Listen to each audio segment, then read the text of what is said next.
Hey guys, back with another Echoing Thoughts podcast here, episode number 44. Sorry I missed last week, maybe the week before.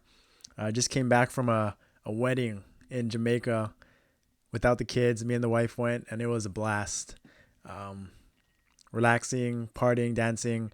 Jamaica's awesome. We went to like this waterfall, jumped off the waterfall. We hiked up a waterfall. We went to see this bioluminescent algae excursion at night. It was pretty sweet, and stayed in an all-inclusive resort, Jamaica. That's first time doing all-inclusive, and gotta say it's pretty nice. Not gonna lie, I got a little bit of a tan. Just got to sleep in without the kids and have a good time with some friends haven't seen in a while. So I'm back. Don't want to be back. Don't want to go back to work. Don't want to go back to reality. But here I am. It's November 8th, Wednesday, and we're going to answer a few questions. I've been getting a lot of questions in YouTube comments that I think keep them coming. Keep them coming. I love to answer these. Help a lot of people. A lot of questions are very similar. So if you have any questions, don't be afraid to drop them in the comments below. And then we're going to finish up with something interesting that I got sent from someone else who talked about the rebalance, the quantity of rebalances that we've gotten. This person kept track of them for the past 38 patches, so almost a little over three years, and it's interesting data. Just keeping track of it, who's getting what, and I want to just dive into it. The numbers were surprising, but I think that it's great information to have, and we'll just discuss it and see maybe how they can, what I like about the rebalances that's been happening in the past year, the last couple of years, and what I think they could do to make it a little bit better. Can always improve. So before we get into that, we're gonna just answer a few questions. The first one was from Teach. He asked, if you had a naked alt and you had 1.5 bill to spend, how would you build it? And I kind of followed up asking, is it for a main? Is it for a second main? Is it just for alt, for Legion? And he kind of said in between, right? He said, having that balance, he wanted to be a bossing mule. At 1.5 bill is not a lot, right? Especially for an alt, it just feels like, and if you're trying to be a bossing mule, it's just tough. That's just not enough mesos. But to answer the question, I think the first thing you have to do is get it to level 200. So in order to do that, you got to get a certain amount of Star Force into those equips, whether it's usually it's top and bottom. Best way to get Star Force. So you obviously don't want to spend the mesos because that's going to be all of it right there just for the top and bottom. But if you have a way to do Chaos Rudibus weekly, if it's a fresh account, you can get all the achievements to get, top and bottom in 6 weeks versus 12. If you have an alt, or if you have, resources that way through a main, or if you can kind of leech through a guild, getting top and bottom is probably priority number one, just for the Star Force, for the HP, for the defense to survive in Star Force maps. It's just very, very important. I highly recommend not spending. If your budget's only 1.5 bill, wouldn't spend all of it on that. But that's usually a good place to start as you're trying to build up the gear over time, saving the resources there just by doing the content, the weekly bosses through Chaos Rudibus. And then I would focus on, again, Star Force, right? Try to get it to like SF 144, work your way up to SF 158, 160, so you can start doing some Chaos Daily Dungeons, and then so you can get those attempts in, and then you want to eventually, 168 is usually sufficient enough for alts. So I have a Sia that adds level 200. It's not very strong. It's more of a node farming mule. But what I did to get it to level 200 pretty quickly was I took advantage of events. So there's a lot of scrolls to get that Star Force up. Use for hyper stats as well. If you want to start, the 100K, 100 mil, 50 mil hyper stat coupons. If you want to, using rank up stones to get it from unique to legendary, legendary to mythic, things like that. I wouldn't spend anything on exalting gear. Just try to getting from level to level 30, level it up, rank it up to level 30 is plenty enough. And just try to do your daily bosses as well for those set bonuses, whether it's commander, whether it's just standard bosses. For the accessories, those set bonuses add up. If you get up to 7, even 5 is good. You can free Star Force that way as well. Monster Park is a great way to get Star Force into your accessories for dailies. But the point is, when you have such a specific budget, you got to find ways to do your dailies, to do your weekly content, to take advantage of free to play ways to build that Star Force up, to build that gear up, to get powders, to get get them gear from unique to legendary to mythic without having to spend Mesos. Take advantage of red Mesos, and then finding a good weapon. Again, Fafnir is probably the best free to play weapon, the Root Abyss weapon. Star Forcing that up is huge. Leveling up to level 30 is huge, and if you can throw an emblem scroll on it from the events, if you can get one of those 5-8% to pass, huge dub, right? I still think Root Abyss weapon top bottom is a great place to start, just by doing your daily bosses to get to leech per guild. You don't have to spend any money, spend any Mesos, and then just slowly building, right? Getting to level 200, and then once you're level 200, it's all about nodes. You can find those in event shops as well. Drop rate gear, farming, AF farming, stuff like that.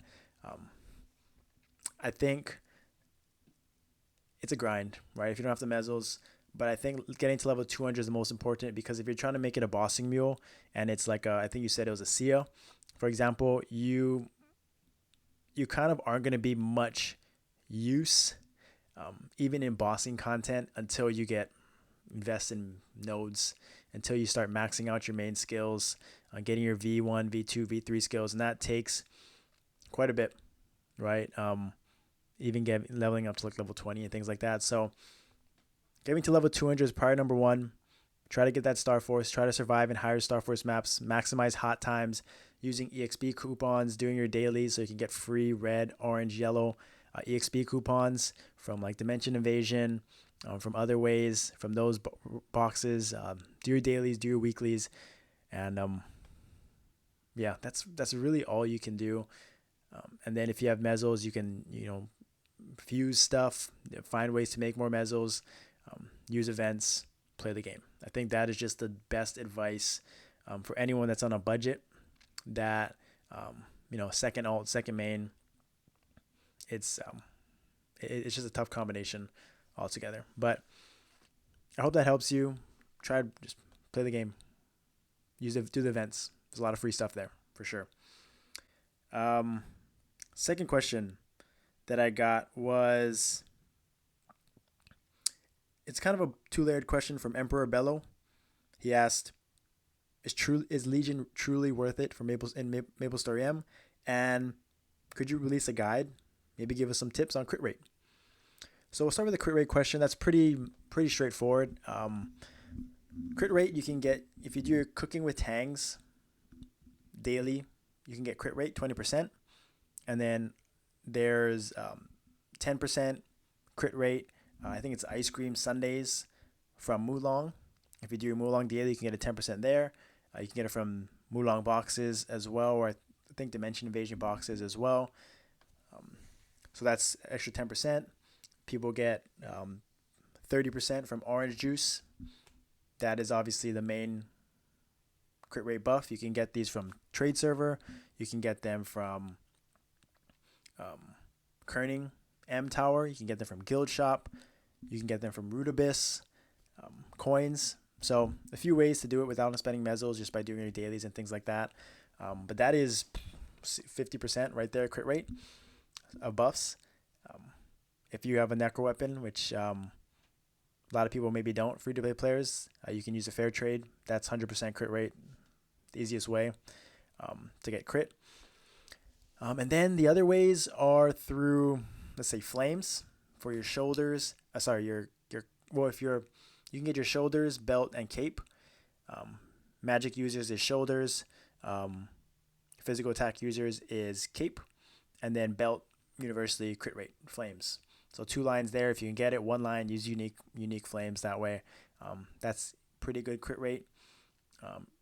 But I think the main way for getting more crit rate is through link skills, through alts, and then Legion. So your Legion grid, you can add crit rate there as well. It's a good amount. I think you can get at least 10%, 10% plus for sure. And then you can get crit rate as well through, some classes just have more than others. You can get it through, if you're level 200 plus, you can get it through decent sharp eyes, crit rate there. You can get it through accessory set bonuses. You can get it through accessory, I think, potentials, maybe. But crit rate is one of those things. You can also get crit rate if you want to spend the crystals on fever buff. You can get, I think, 10% there as well. So right now I'm at about 58, 59%. It's not, some people are like 70 plus. Some people are less, right? Or you can also get crit rate from 5 set M label. I'm pretty sure you can get it through accessory emblems. There's crit rate.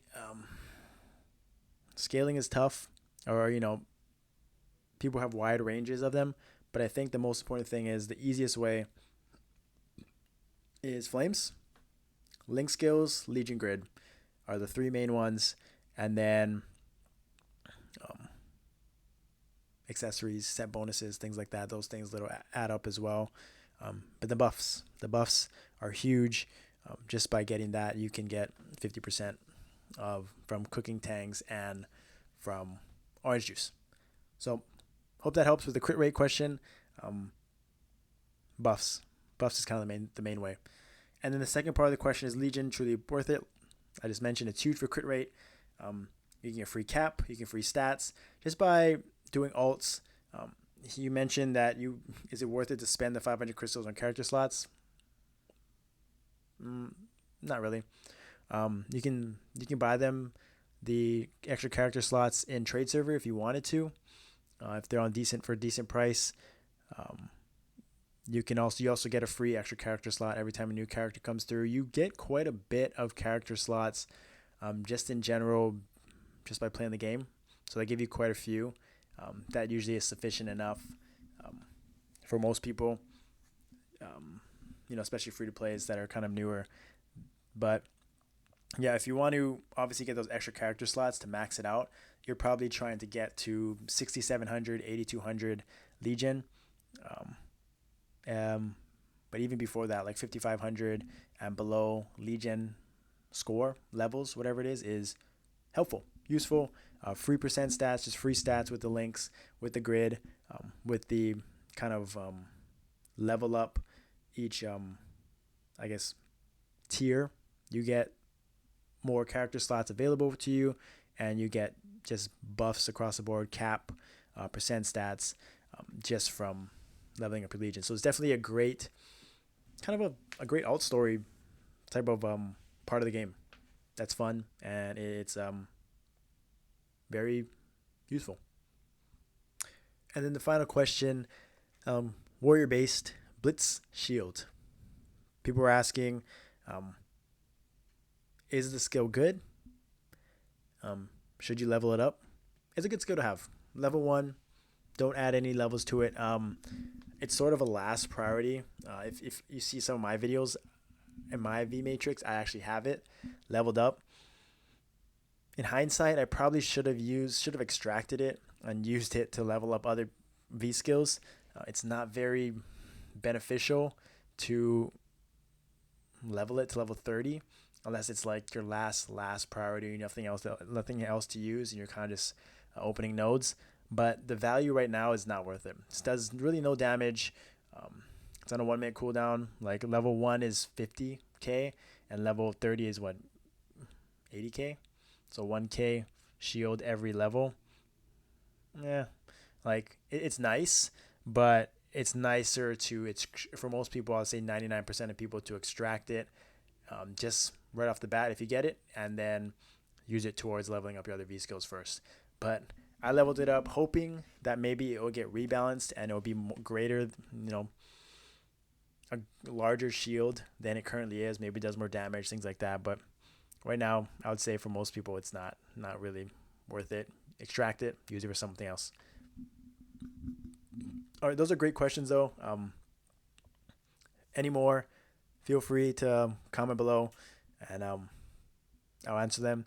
But now, take a quick break, and we will talk about rebalances from the past 38 patches and my thoughts, kind of breaking down the data, breaking down the list. Is the spreadsheet. I got sent this from Elune. Sorry if I mispronounced his name, but thank you so much for sending this to me. It was just basically a spreadsheet of the last 38 patches, who got rebalanced, in what month, for the past 3+ years. And so the way I looked at it was obviously what was the total numbers, who was getting the most rebalanced, who was getting it the most in 2022, and then 2023. I think this one. So this is just 2022, and this is just 2023. So, and then I'm kind of gonna go break down, just look at these past two rebalances, so 3 and 5, and then obviously this past one, this past month in October patch was for a few. Look, 1, 2, 3, 4, 5, 6, 7 classes. So the main ones were the March, the April, and I also put a note in here. This April patch was with ignore enemy defense for V skills, which affected everybody. The ADI change for everybody. July was the V3 update, so that was sort of a pseudo rebalance for everybody. 8 had something too, just for Kana looked like. But the way I wanted to talk about it was first looking at it the past 3 months, right? So, or the past 38 patches. So 4 classes got 8 updates, rebalances. Bishop, Corsair, Fire Poison, Battle Mages. You would say well deserved. Still probably, not the greatest classes, strongest classes. And so you can tell they put a little bit of emphasis into improving these classes DPS wise. Buccaneers, Marksmen, Demon Slayers, 7 in the past 38 patches. That is pretty interesting. Like Demon Slayers, for example, got 3 this year, so 4 in the last 2 years. So they were obviously due and frustrated for rebalances for a while, and they've gotten it this year. And now they're very, very strong. And then kind of rounding it out, like these are all pretty interesting. What sticks out for these, or besides the mechanic, is these 3 are explorers. So they got the Explorer remaster, and that one kind of is, I would say it's like 2 rebalances, to be honest, because of just how impactful that rebalance was. But these are obviously 4 of the strongest classes in the game. These ones as well. But kind of going down it, 5, 5, 4, and a few classes obviously had 1 because they're newer. But you can see right here, dual blades in the past. So this is the past 38 patches. 38 patches. Dual blades got none this year. 2, and then not released, obviously. So that kind of is misleading, but pretty much dual blades, the least rebalance class in the game. Keep in mind they did get Explorer remaster, but pretty fascinating to see in such a short time. They really got 2 rebalances in the end of 2022. Explorer, this column right here is Explorer remaster, but dual blades were broken from when they first jumped, right? They didn't really need rebalances, and actually you could argue that dual blades have been doing just fine, and they're sort of not the S tier anymore. Haven't gotten rebalance this year, and not, maybe they're due for a little bit of something, right? It's the current meta, they're good, but probably not S tier. And so, but what kind of was interesting that stood out as well, Nightwalkers have gotten 0 rebalances this year. I think there's only a few classes that got rebalanced, got 0 rebalances. So it's Dawnward, Nightwalker. Interesting. They're going to get their Cygnus Knights remaster. We'll see if that happens this year. Mercedes, obviously, very, very strong. Dual Blades, very, very strong. Blasters, I think they got some sort of rebalance, but it was a quality of life one, so maybe it didn't count. And then obviously Katana. So it's interesting to see these two classes that are obviously not the top of the tier at all, compared to these 3, which were probably the 3 strongest classes for probably the first half of the year. They haven't gotten any rebalances since. And you can see that the last real rebalance was in April, right? July was the V3 update, so you kind of treat everything like a rebalance there. But they were all front half. Rebalances were 2 in the first 6 months, and then this past one had only 7 classes, I think, get rebalanced. So this year feels like there was more rebalances than that, but there was a lot of meta changes in general. The crit res changes, there was the ignore enemy defense, the V skill, IED changes, V3 in general, a lot of cap boosts. So maybe rebalances weren't as priority, but I also like what they did was where not only a certain amount of classes actually got rebalanced. Like I said, 7 in October, about half the class, not all the classes in April or in May. Still a few classes, maybe 2/3 of the classes got one in March. I guess my main takeaway from this is that some classes are due. Some classes are due. Like, let's see, like Blaze Wizard, maybe they're going to get Cygnus Knights changes, like Wind Archers, Blaze Wizards, Thunderbreakers.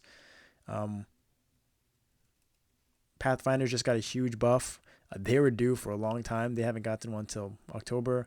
Seas are very strong. Arcs, strong. These Cygnus Knights are due, and hopefully they get a huge buff, right? Kind of to make up for only getting one. Explorers probably don't need it. Heroes, Shadowers, Ice Lightning Mages. Bowmasters got one, so not surprising. 2022 was the year of the Explorer classes. Let's see which classes. Dark Knights, all this. So this is pretty interesting. Right, like Mercedes got the 3 buffs last year and none this year. Dawn Warriors got 2 last year. These are all the Explorers, right? So the Explorers year 2022 was a year of the Explorer. Crazy. And kind of rolling over to 2023. Xenon got 0. Strange. Xenon's got 0. All these classes really kind of struggled. Lumis were due for a buff. Didn't get much in 2022. Yeah, very interesting. Because, like, look at this rebalance right here. This is all classes in 824 patch. In the August patch, everyone got a rebalance. And that's the only one some classes got. And then obviously this one in December was Explorer. So that really just set all those classes up for huge success. Pretty much the beginning of 2023. So what to take away from this data? Well, these sort of rebalances in March and May were pretty misleading. So I'll start off with this is the March one. So some classes got hit counts, right? Demon Slayers, Xenons, Wild Hunters, Demon Avengers, Battle Mages. This was actually good buffs for a lot of these classes. Skill count, hit counts, things like that. Skill damage, hit counts, all changed for all these classes. Very good rebalance, and I like that it was only, a handful of classes, right? It was only, I don't even know. 7,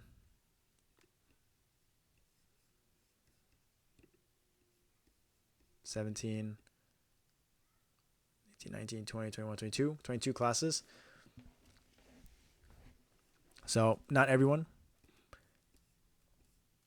but they were actually like impactful. Hits count, skills, hit count, hits count, skill. I talked about this in this kind of when this happened. And Paladins didn't get much. It was one of the classes misleading. Marksman misleading, right? But that's fine because these were explorer classes that already got a huge buffs, right? Got huge buffs previously. So, yeah, I would say everyone but a few classes, like even Dark Knights, quality of life change. So usually at the top they put, some jobs have been rebalanced, usability improves have been made for skills with long casting times, penalties have been decreased for skills that are summoned at fixed locations. So they were actually trying to change gameplay in this March one, while in May of this year, mainly focus on improving jobs' quality of life and decreasing various risk without changing the unique concepts too much. So, like quality of life, this is nothing. They just moved around physical attack and physical damage. Heroes heroes, same thing. They're just giving buffs in other places. Cooldowns changed. Things like that. Durations just allows for more flexibility. Skill cap. Bucks got a big rework. Allowed them to deal bursts. So this is what I like. They added in these little blurbs of what their thought process was as well, which was nice. It really changed the gameplay of Buccaneers, allowing them to have more burst than they previously had. Granting invincibility, but so basically they tried to buff Phantom's main skills, and so they're less dependent on stolen skills, so they weren't as impacted that way. But yeah, a lot of these classes in this May patch, quality of life and just overall changes. And so the biggest takeaway, I guess, when looking at this data quickly is just you have to dig a little deeper, right? Not all rebalances are equal for certain classes. Explorer Remaster, obviously, Cygnus Knights Remaster is going to be huge for these classes compared to kind of 2-in-1 rebalances. Like I showed, the Buccaneers got real rework to their gameplay, while other classes kind of just got more lines and skill percentage and things like that, and quality of life changes. So I think it's cool to see this in a concrete, in a spreadsheet type of fashion. I appreciate this a lot. I hope you guys do too. And maybe the main takeaway is to see what's going to happen next year, right? Like, 1 year a class can get, like a Mercedes can get 3 rebalances. Last year was kind of the year of Explorers, and this year they got 0. Mercedes got 0. Nightwalkers got 1 rebalance, and they got 0 this year. They're probably going to get 1 hopefully at the end of the year for their Cygnus Knights. But sometimes it's not about quantity, it's about quality. I think that I hope these classes at the top really did need the reworks and the rebalances. It just feels nice when your class gets something, anything, right? I know in the past, like this August update, every class got a rebalance. So some of these classes, even though it got rebalanced, it didn't feel like it actually impacted them on the charts, on the meters, because they were like D tier, F tier, and then if everyone gets rebalanced, they're still going to remain D tier, F tier, maybe jump up to C tier, but they're not actually going to go up multiple tiers because other classes got improved as well, right? While like here, some of these classes, when you get buffed and other classes don't, it actually shows, right? It actually feels more impactful. So I think that's something that, kind of keep in mind, grain of salt with this. Like Shadowers, you can feel their buff. Their 1 buff this year, you can feel it. Pathfinders, you can feel this one buff. Demon Slayers, you'll feel it, right? So I think it's fascinating to see just the data, just the raw quantity, but there's obviously a layer of quality to it. And I think that I hope that the devs aren't just looking at, oh, we gave them a rebalance, 3 rebalances this year. We don't need to give them one. We only need to give them one the following year or whatever, because maybe those rebalances, like Paladin's got a change that just changed their echo, allowing you to click on the target. And that doesn't really, maybe it's something, but it's not, it's not a true rebalance, right? It's not a true rebalance. And maybe they should treat Explorer remasters or Signet Slayer remasters as 2 versus 1, because of how big they are and how, much of a separator it is when you're getting those big changes, reworks, rebalances, compared to when other classes aren't getting anything. So I thought this was cool. I appreciate again Elyun for sharing this with me and for just keeping track of all this, having a spreadsheet. And I doubt it. Well, we'll see. You never know, because there's rebalances between 2 months here and then a big break here, I guess. The nice thing is you can kind of treat it like they've had a rebalance every 2 to 3 months, right? They've had it 3 months here. Let's see what this says. Let's just see. Over the past 3 years, right? If you treat anniversary as sort of a rebalance with V skills, where we're pretty much getting one every three months. 4. So these ones are kind of spread apart. Yeah, well, it's nice because they're, so 2022, it was January, April, anniversary in July, and then again in August, and then again in Explorer Remastered 2015. So this year they had 1, 2, 3, if you count the anniversary, 4, 5, 6 in 2022. Oof, that's a lot. 2021, how many people classes got? 3. Okay, yeah, so they had 6, 4. And then 2021, they had 1, 2, 3, 4. Maybe they counted this one, 3. Yeah, so pretty interesting. If it doesn't happen in December, then it usually happens in July, it seems. And then April seems to be pretty consistent. Yeah. April seems to be pretty consistent. The last, here they did 3 and 5. So usually 1 to 2 in the first half of the year. Anniversary comes, and then maybe 1 to 2 in the second half of the year. Seems to be the trend. Pretty sweet. I like it.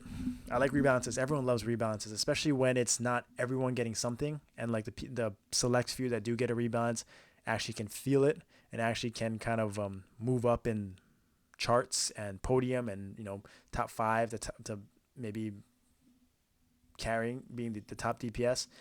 It's nice when the bottom tier classes are the only ones getting buffs. So I can't wait for Paladins to get buffed, because we're falling behind. We are falling behind. But that's all I got. Thank you guys for listening, watching.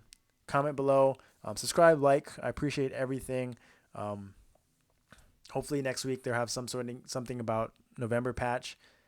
And until then, thank you for listening. Thank you for watching. I'll see you guys next time.